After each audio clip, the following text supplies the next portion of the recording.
Well, I don't think the city should be in the business of golf courses, first of all. I think the last thing a city wants to be doing is chasing the next fad.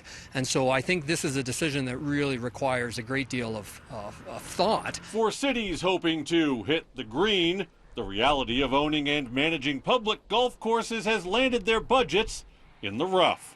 The city of Calgary is one of the latest to reconsider the fate of its fairways. 4 of its 6 courses are losing money, and it could sell them or redevelop the land. The habits of golfers are changing in the golf courses, so a lot of people don't have time to golf, for example, 18 holes. They only want to do 7 or 9, etc. So we'll look at the viability of those properties, of whether or not we'd retrofit those golf courses or not. What I like to see is being into the private hands in the sector where they know how to operate golf courses. I've talked to numerous operators, and they said, you know what, Joe, we can give you guys millions of dollars back, and the best thing is we even pay property taxes.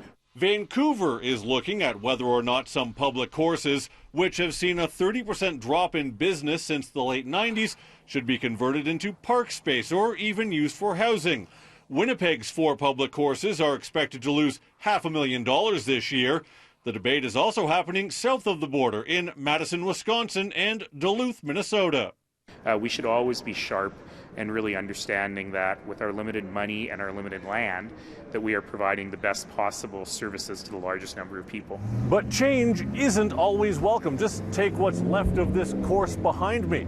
After a bitter feud with the community, the city decided to give the green light to developers to put in 700 homes here on this once privately owned course. I think the other part that gets perhaps overlooked are the economic benefits just from the tax base from the value of the homes that surround the golf parks. New York City, I think, is still fairly happy with the building of Central Park just because of the tax base that got created from the buildings surrounding it. Legg adds the city has a responsibility to provide leisure opportunities for everyone, and only having private courses means golf could become too expensive for many who play it now. In Calgary, Jonathan Muma, City News.